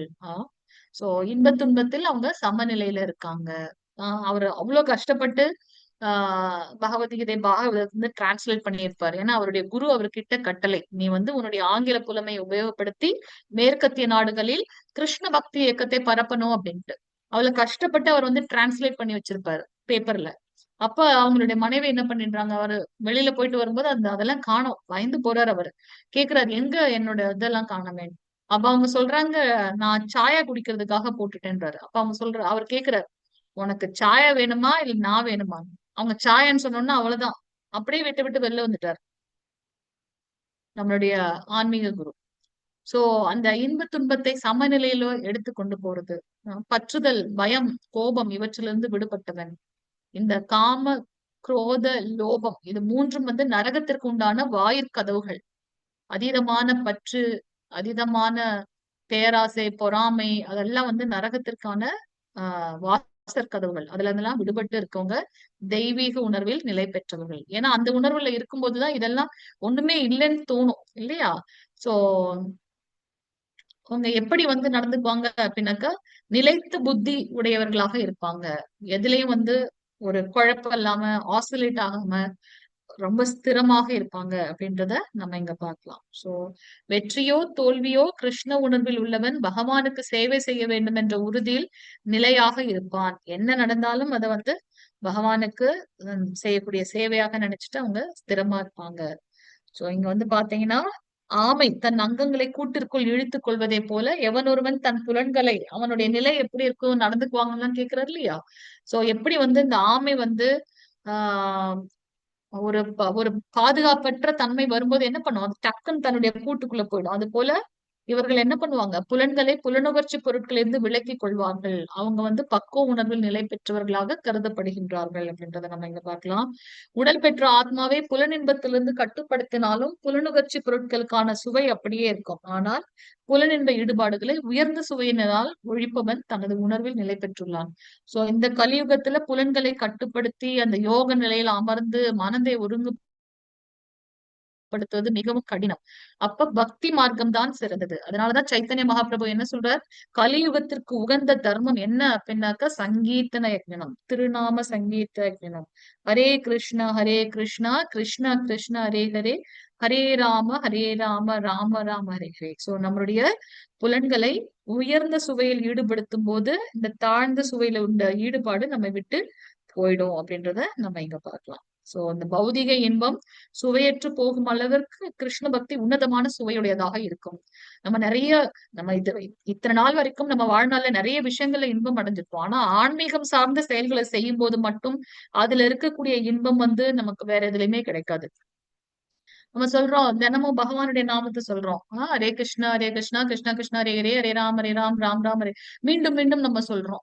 60 மாலைகள், 64 மாலைகள், எத்தனை மாலை ஜபம் பண்றோம். ஆனா அந்த அந்த திருநாமம் உச்சாடனம் பண்ணும்போது அதுல நமக்கு ஏதாவது ஒரு என்னப்பா இதே சொல்லிட்டு இருக்கோம் அந்த மாதிரி என்ன தோணுதா? நம்ம வேற யாராவது சொல்ல முடியுமா? அந்த மாதிரி நம்மளுடைய பேரை சொல்லியோ இல்ல மத்தவங்களோட பேரை சொல்லியோ அவங்களோட பேரையே நம்ம திருப்பி திருப்பி சொல்ல முடியுமா? அதுல வந்து என்ன இது பைத்தியக்காரத்தனமா இருக்கு, போரிங்கா இருக்கு, இதுல என்ன இருக்கு அப்படின்னு நமக்கு தோணும். ஆனா பகவானுடைய நாமத்தை சொல்லும் போது நமக்கு அந்த மாதிரி தோன்றுவது இல்லை. அதனால அது வந்து மகாமந்திரம் அப்படின்னு பாக்குறோம். சோ ஒரு தடவை புரோபாதர் கிட்ட வந்து ஒருத்தர் வந்து கேக்குறாரு, நீங்க ஏன் வந்து இந்த முதியோர் இல்லம், அதுக்கப்புறம் வந்து குழந்தைங்க இது அனாதை இல்லம் அதெல்லாம் கட்டி அதுல நீங்க பண்ணலாம்ல, நீங்க என்ன இந்த கிருஷ்ண பக்தி இயக்கம் வந்து வெறும் எல்லாரையும் கூப்பிட்டு டான்ஸ் ஆட சொல்லி இது சிறந்ததா இல்ல இந்த சமூகத்துக்கு தேவையான இந்த விஷயம் சிறந்ததா அப்படின்னு கேக்குறாரு. அதுக்கு பிரபுபாதர் என்ன ஆன்சர் சொல்லியிருப்பாருன்னு நினைக்கிறீங்க? யாருக்காவது தெரியுமா இந்த கதை? ஹரே கிருஷ்ணா, இருக்கீங்களா லைன்ல? ஹரே கிருஷ்ணா. இருக்கோம் மாதாஜி. இருக்கீங்க. ஓகே. அதுக்கு பிரபுபாதர் என்ன சொல்லியிருப்பாருன்னு தெரியுமா இருக்காவது? என்ன சொல்றாரு பிரபுபாதர்? இப்ப ஒரு பெரிய கிரௌட்ல வந்து ஒரு குழந்தை காணாம போயிடுச்சு. அப்ப வேற யாரோ அந்த குழந்தைய பாத்துட்டாங்க. அப்ப அந்த குழந்தைக்கு சாப்பாடு குடுக்குறாங்க. அந்த குழந்தைக்கு தங்குறதுக்கு இடம் குடுக்குறாங்க. நல்ல உயர்ந்த கல்வி, உயர்ந்த ஆடை அணிகலன்கள், நல்ல ரொம்ப ஹாப்பியா வச்சிருக்காங்க. அந்த குழந்தையும் ரொம்ப ஹாப்பியா இருக்கு. எத்தனையோ வருடங்கள் ஆகுது. ஆனா கொஞ்சம் எத்தனையோ வருடங்களுக்கு அப்புறம் அந்த குழந்தை மீண்டும் தன்னுடைய தாய் தந்தையரை பார்க்கும்போது, பெற்றோரை பார்க்கும்போது அந்த குழந்தைக்கு எவ்வளவு ஒரு ஆனந்தம் இருக்கும். அந்த ஆனந்தம் சிறந்த உயர்ந்ததா? அல்லது இந்த பௌதீகமாக நம்ம அந்த குழந்தைக்கு கொடுத்த ஆனந்தம் உயர்ந்ததா? எது உயர்ந்தது? அப்பா அம்மாவை பார்க்கும்போது வரக்கூடிய இன்பம் உயர்ந்ததா? அல்ல இது நாள் வரைக்கும் அவங்க நம்மள இந்த உடல் சார்ந்த தேவைகளை பூர்த்தி பண்ணாங்களே அது உயர்ந்ததா? அப்பா அம்மாவை பார்த்திருக்கேன். ஆஹ் இல்லையா? அப்ப பிரபுபாதர் சொல்றாரு, நாங்க வந்து அந்த உணர்வை கொடுக்கதான் வந்திருக்கோம். ஏன்னா நம்ம எல்லாருமே பகவானுடைய பிள்ளைகள். சோ அதை நினைவுபடுத்துறதுதான் நம்மளுடைய அதுதான் எங்களுடைய இயக்கத்தோட நோக்கம் அப்படின்னு சொல்றாரு. சோ அர்ஜுனா, கட்டுப்படுத்த முயலும் பகுத்தறிவுடைய மனிதனின் மனதையும் பலவந்தமாக இழுத்து செல்லும் அளவிற்கு புலன்கள் சக்தி வாய்ந்ததும் அடங்காததும் ஆகும். பகுத்தறிவுடைய மனிதன் புலன்களை கட்டுப்படுத்தி நம்ம ஒருங்கிணைத்து பண்ணணும் அப்படின்னு விஸ்வாமித்திரர் வந்து சிறந்த ரிஷி இல்லையா? அவர் கூட என்ன பண்றாரு? ஒரு ஒரு ஒரு ஒரு பெண்ணால வந்து அவர் மோகிக்கப்படுகின்றார். அந்த தண்ணிக்கடியில எத்தனையோ வருடங்களாக அந்த ரிஷி வந்து வேற ஒரு ரிஷி சொல்றேன், எத்தனையோ வருடங்கள் வந்து அவரை வந்து தவம் பண்ணி உயர்ந்த நிலையில இருக்காரு. 2 மீன் குஞ்சுகள் வந்து இணையறத பார்த்த உடனே அவரோட மனசு வந்து ஆசிலேட் ஆகிடுது. நம்ம பாக்குறோம் முதல் 25% ஆஃப் த லைஃப் வந்து பிரம்மச்சரியம் அப்படின்னு பாக்குறோம். சோ அஜாமிலனோட ஸ்டோரி, அவர் வந்து இந்த உயர்ந்த பிராமணன், எல்லா வேத கர்ம காண்டிகள் போல எல்லாத்தையும் அழகா பண்றாரு. அவர் வேதங்களை கற்று தேர்ந்தவர். ஆனா ஒரு காட்டுல ஒரு ஒரு விலை மாதுவ தவறான ஒரு இதுல பார்த்ததுனால அவரோட மனம் வந்து சஞ்சலப்படுது அப்படின்றத நம்ம பார்க்கலாம். சோ இங்க கிருஷ்ணர் சொல்றாரு, அர்ஜுனா, கட்டுப்படுத்த முயலும் பகுத்தறிவுடைய மனிதனின் மனதையும் பலவந்தமாக இழுத்து செல்லும் அளவிற்கு புலன்கள் சக்தி வாய்ந்தது. அது போல அதை அடக்கவும் முடியாது, மனசையும் அடக்க முடியாது. அதனால அதை நம்ம என்ன பண்ணணும்? உயர்ந்த சுவையில் உபயோகப்படுத்தணும். புலன்களை அடக்கி அவற்றை முழு கட்டுப்பாட்டில் வைத்து தனது உணர்வை எண்ணில் நிறுத்துபவன் நிலைத்த அறிவுடையவன் என்று அறியப்படுகின்றான். இதெல்லாம் வந்து யோகிகளுக்கு சாத்தியமாகப்படலாம். புலன்களை எல்லாம் அடக்கி அதெல்லாம் கட்டுப்பாட்டுல வச்சு உணர்வை எண்ணில் நிறுத்துபவன் பகவானை மட்டுமே நினைச்சிருக்கவங்க நிலைத்த அறிவுடையவர்கள் என்று அறியப்படுகின்றார்கள். சோ இங்க நம்ம என்ன பாக்குறோம் இதுல இருந்துன்னா, பக்தி ஞானத்தை விட உயர்ந்தது. ஏன்னா இங்க பாக்குறோம் அந்த இந்த யோகிகள் எல்லாம் செய்யற செயல்கள் அதெல்லாம் விட உயர்ந்தது பக்தி. நிலைத்த அறிவுடையனோட தன்மைகள் எப்படி இருக்கும்? பகவான்ல நிலையாக நிலைக்க பெற்றவர்களோட தன்மை எப்படி இருக்கும்? புலன்களை அடக்கி இருப்பாங்க, கிருஷ்ணரில் தனது உணர்வை நிறுத்துபவர்களாக இருப்பாங்க, பகவானிடம் உறவு கொண்டவர்களாக இருப்பார்கள், எப்பவும் அதுல நிலைத்தவர்களாக பிரதிஷ்டிதா. இதெல்லாம் வந்து நிலைத்தறிவினுடைய தன்மைகள். சோ புலநோக்கு பொருட்களை சிந்திப்பதால் மனிதன் அதன் மேல் பற்றுதலை வளர்த்துக் கொள்கின்றான். அந்த பற்றுதலிருந்து காமமும் காமத்திலிருந்து கோபமும் தோன்றுகின்றது அப்படின்றத நம்ம இங்க பார்க்கலாம். சோ இங்க வந்து பாத்தீங்கன்னா எப்படி நாம வீழ்ச்சி அடைகின்றோம் அப்படின்றத நம்ம பார்க்கலாம். ஏதோ ஒரு விஷயத்த பாக்குறோம், இல்ல எக்ஸாம்பிள் கேக்குறோம், சோ மனசு உடனே அங்க போயிடுது. இப்ப வந்து யாராவது ஊறுகாய் அப்படின்னு சொன்னா நமக்கு ஆட்டோமேட்டிக்கா எச்சில் ஊற ஆரம்பிக்கும் இல்லையா? அது போல ஏதோ ஒரு விஷயத்த நம்ம பாக்குறோம் அப்படின்னாக்கா உடனே மனசு அந்த விஷயம் சார்ந்த இடத்துக்கு நம்மள கூட்டிட்டு போயிடுது. சோ அந்த புலன்கள் வந்து புலன்களினால் தான் நம்மளுடைய மனசு அங்க போகுது. அந்த மனசை திருப்பி நம்ம கட்டுப்படுத்தாம விட்டுட்டோம் அப்படின்னா அது என்ன ஆகுதுன்னா கொஞ்சம் கொஞ்சமா அது மேல ரொம்ப பற்றுதல் அதிகமாகுது. அந்த பற்றுதலை அடக்க முடியல அப்படின்னாக்கா அது வந்து காமம். அதாவது அதை நான் அடையலைன்னா அவ்வளவுதான், அதுதான் எனக்கு எல்லாமே, தீராத பற்று காமமாக மாறுகின்றது. அந்த காமம் வந்து கடைசியில கோபமாக தோன்றுகின்றது. அந்த கோபத்திலிருந்து பூரணமான மயக்கம், நான் என்ன பண்றேன்னு எனக்கே தெரியல, அந்த மயக்கத்துல நான் என்ன பண்றேன், என்னுடைய நினைவு நிலை இழந்து போய் விடுகின்றேன். நான் என்ன பண்றேன்னு எனக்கே தெரியாம நான் என்னுடைய ஞானத்தை இழந்து வீழ்ச்சி அடைகின்றேன். ஒரு தடவை எங்க டெம்பிள் மூலமாக நாங்க என்ன பண்ணோம்னாக்கா, இந்த சிறைச்சாலையில எல்லாம் போய் கிருஷ்ண ஸ்ரீமத் பகவத்கீதையை வந்து டிஸ்ட்ரிபியூட் பண்ணோம், கிளாஸ் எல்லாம் எடுத்தாங்க. இங்க டெம்பிள் இந்த பிரபுஸ் அப்ப அவங்க வந்து ஷேர் பண்ண விஷயம். அப்ப அங்க ஒரு சின்ன வயசு ஒருத்தர் அவரை பார்த்தா ஆயுள் தண்டனை கொடுத்திருக்காங்க. ஏன்பா என்ன இதுன்னு சொல்லும்போது அவர் சொல்றாரு, எங்களுக்கு வந்து ஒரு பழக்கம், நாங்களாம் ஒரு ஃப்ரெண்ட் சர்க்கிள், எங்களுக்கு வந்து ஒரு பழக்கம், ஒவ்வொரு நாளும் வந்து ஒவ்வொருத்தர் வந்து மது அருந்துவது, ஒவ்வொரு நாளும் ஒவ்வொருத்தர் வந்து ஸ்பான்சர் பண்ணுவாங்க. அப்ப ஒரு தடவை வந்து என்கிட்ட காசு இல்ல, அப்போ என்னோட ஃப்ரெண்டு வந்து என்ன கேலி பண்ணான். தினமும் நீ வந்து இது பண்ற, இன்னைக்கு நீ குடுக்கலன்னு சொல்லி ஏதோ கேலி பண்ணா. எனக்கு அந்த கோபத்துல நான் என்ன பண்ணேனே தெரியாம அங்க இருந்த அந்த பாட்டில உடைச்சு அவனை வந்து வயித்துல சொருவிட்டேன். அந்த சமயத்துல எனக்கு என்ன பண்ணேனே எனக்கு தெரியல. அப்புறம் தான் யோசிக்கிறேன், அச்சோ என்னுடைய நண்பனையும் நான் கொண்டுட்டேன், அந்த ஸ்பாட்லயே இறந்துட்டான் அவன். அவங்களோட குடும்பம் எவ்வளவு கஷ்டப்படும். இப்ப நான் அதை நினைச்சு வருந்துறேன்னு சொல்லிட்டு அவ்வளவு அழுவுறாரு. சோ இதுல இப்ப நம்ம இந்த எக்ஸாம்பிளோட நீங்க வந்து அதை கோரிலேட் பண்ணி பாத்தீங்கன்னா அது மனசுல நிக்கும். இங்க என்ன புலனோக்கு பொருள்கள் வந்து புலனோக்கு பொருள்னா நம்ம இங்க எதை நினைக்கிறோம்? எதன் மூலமாக அவர் இந்த வீழ்ச்சி அடைகின்றார்? எந்த புலன் வந்து இங்க தவறாக உபயோகப்படுத்தப்பட்டது? சொல்லுங்க. இன்னும் 3 நிமிஷம் இதோட முடிச்சுக்கலாம். நாக்கு இல்லையா? நாக்கு இல்லையா? குடிக்கிறதுனால தானே நாக்கு சுவை, ஐம்புலன்கள் நம்ம பாக்குறோம் இல்லையா? கண், காது, மூக்கு, நாக்கு, தொடு உணர்வு. சோ அவர் அந்த குடியில இருந்ததுனால அது மேல ரொம்ப பற்றுதல், அது தினமும் அவங்க குடிச்சே ஆகணும்.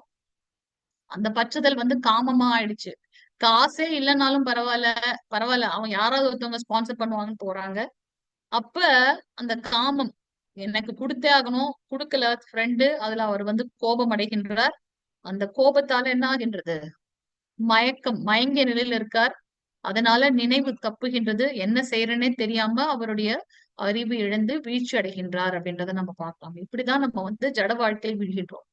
நம்ம ஒவ்வொரு நாளும் வந்து நம்ம பாக்குறோம் கோபம், காமம், பேராசை இதெல்லாம் நம்மள வந்து நரகத்தோட வாயிற்கதவுகள். இப்ப கொஞ்ச நேரத்துக்கு முன்னாடி கூட பார்த்தோம், பயம், கோபம், பேராசை நம்ம கிட்ட இருக்கக்கூடாது, பற்று இருக்கக்கூடாது அப்படின்னு நம்ம பார்த்தோம். சோ நம்ம கிட்ட எதுக்காக நம்ம இதெல்லாம் படிக்கிறோம் அப்படின்னா, இதை படிக்க நம்ம கிட்ட என்ன குணம் இருக்கு, எதை நான் விடணும், எதை நான் வந்து கட்டியமா பிடிச்சுக்கணும், என்கிட்ட நல்ல குணம் இருக்கு அதை நான் பிடிச்சுக்கணும், எதெல்லாம் நான் விடணும் அப்படின்றத நம்ம இங்க பாக்குறோம்.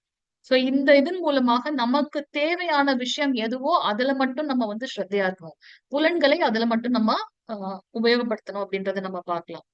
இன்னொரு கதை கூட வந்து இதுல பாத்தீங்கன்னா, ஒருத்தர் வந்து ரொம்ப கார் மேல ரொம்ப மோகம், கார் மேல அவருக்கு ரொம்ப மோகம். அப்ப என்ன பண்றாரு, எல்லா ஃப்ரெண்ட்ஸும் கிட்டயும் பேசி எல்லாரும் சொல்லி அவருக்கு வந்து அந்த விலை உயர்ந்த இது தன்னுடைய சக்திக்கு மீறி அந்த விலை உயர்ந்த காரை வாங்குறாரு.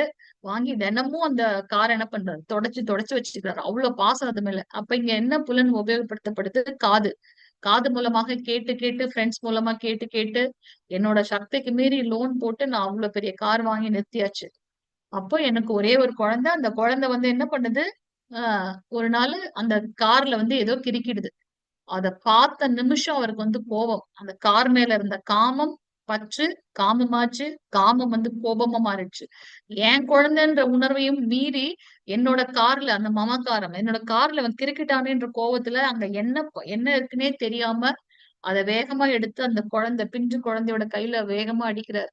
அடிச்சு அந்த குழந்தை கதறுது. அங்க ஃபுல்லா பிராக்சர் ஆயிடுச்சு. அந்த சின்ன குழந்தை இல்லையா, குழந்தை அழுவுது. மனைவி வெளியில வந்து பாக்குறாங்க என்ன ஆச்சுன்னு. அப்பதான் தெரியுது இவர் வந்து என்ன பண்ணிருக்காரு, அந்த குழந்தை அதுல எழுதியிருக்கு ஐ லவ் யூ பப்பா அப்படின்னு எழுதியிருக்கு. அந்த உண்மையான அன்பை கூட புரியல் இல்லாம அப்ப எந்த நிலைக்கு அவங்க வந்து வீழ்ச்சியில இருக்காங்க அப்படின்றத நம்ம இங்க பாக்கலாம். சோ அந்த கோபம் பூரண மயக்கத்தை கொடுக்கின்றது, மயக்கத்தினால நினைவு தப்புகின்றது, அதனால அவங்க வந்து அறிவு இழக்கப்பட்டு வீழ்ச்சி அடைகின்றார்கள். சோ இது எங்க இருந்து ஸ்டார்ட் ஆகுது அப்படின்னாக்கா இந்த ரஜோகுணத்திலிருந்து. சோ இது வந்து 8 படிகள். என்னென்ன 8 படி? புலனோக்கு பொருட்களை சிந்திக்கிறாங்க, அதுல மீண்டும் மீண்டும் பற்று வருது, அது காமமாக மாறுகின்றது. கோபம், அதுல பூரண மயக்கம், நினைவு நிலை தப்புகின்றது, அறிவு இழக்கப்பட்டு வீழ்ச்சியை அடைகின்றார்கள். இது வந்து பௌதீக சார்ந்த விஷயம். இதே விஷயத்தை பக்தர்கள் பகவான் இடத்துல நம்ம செய்யும்போது ஆன்மீக உயர்வு ஏற்படுகின்றது. அதுல நம்ம யாரையும் அதுல நமக்கு வீழ்ச்சின்றதே கிடையாது. பக்தி நம்ம எந்த பிறவில நம்ம செய்யறோமோ அடுத்த பிறவி ஒன்று இருந்தால் நாம் எதுல விட்டோமோ அதுல இருந்து அடுத்த நிலைக்கு உயர்வுமே தவிர்த்து திருப்பி நம்ம ஜீரோல இருந்து ஸ்டார்ட் பண்ண போறது கிடையாது அப்படின்றத நம்ம பார்க்கலாம். சோ பக்தி தொண்டின் உதவி இல்லாததுன்னு வீழ்ச்சிக்கு காரணம் அப்படின்றத நம்ம பார்க்க முடிகின்றது. சோ என்ன பொருள்களை பார்த்தாலும் கிருஷ்ணருடைய சேவையில் அதை எப்படி ஈடுபடுத்துவது என்று சிந்திப்பார்கள் கிருஷ்ண உணர்வில் இருப்பவங்க. ஒரு மரத்துல பூ பார்த்தாங்கன்னா, ஓ இது என்னுடைய ஜெகநாதருக்கு ரொம்ப அழகா இருக்குமேன்னு சொல்லிட்டு அந்த பூ எடுத்துட்டு போறது. இல்ல ஏதாவது ஒரு சுவையான ஒரு இது பார்த்தாங்கன்னா அதை என்னோட பகவானுக்கு முதல்ல மாம்பழம் சீசன் வருது, சோ அதை கொண்டு போய் பகவானுக்கு அர்ப்பணம் பண்றது. நம்ம யாரையாவது பார்க்க போன உறவினர்கள்னா நம்ம வெறும் கையோட போகவே மாட்டோம் இல்லையா? அது it is a way of showing our love and affection. அவங்கள நான் எவ்வளவு தூரம் அன்பு வைக்கிறேன் அப்படின்றத காட்டுறதுக்காக நம்ம கண்டிப்பா அவங்களுக்கு என்ன பிடிச்சிருக்குமோ அதை எடுத்துட்டு போவோம். இல்ல நம்ம கையில என்ன இருக்குமோ அதை எடுத்துட்டு போவோம். பகவான் கேட்கல, நம்ம கொடுக்கறத வச்சுதான் அவரோட இதுன்னு ஒண்ணுமே கிடையாது இல்லையா? அவர்தான் அனைத்தின் மூலம், அவர்தான் எல்லாமே. ஆனாலும் அங்க நம்மளுடைய பாவம் என்ன அப்படின்றத நம்ம பார்க்கணும். சோ அந்த கிருஷ்ண உணர்வில் இருக்கிறவங்க எதை இருந்தாலும் அதை நான் எப்படி என்னுடைய பகவானுடைய சேவையில ஈடுபடுத்துறது அப்படின்னு அவங்களுடைய எண்ணம் இருக்கும். அவங்க மேல கிருஷ்ணர் மேல் அன்பு உண்டாகும், கிடைக்காவிட்டாலும் கிருஷ்ணனுடைய திட்டம் அவர் விருப்பம் என்று நினைப்பார்கள். இது நம்மளுடைய புரிதலுக்கு. நம்ம வாழ்க்கையில என்ன நடந்தாலும் அது பகவானுடைய கருணை, அது ரொம்ப ரொம்ப முக்கியம். அந்த பாவத்துல நம்ம எடுத்துக்குவோம். ஏமாற்றத்திலும் சேவை செய்யும் ஆசைதான் அதிகரிக்கும்.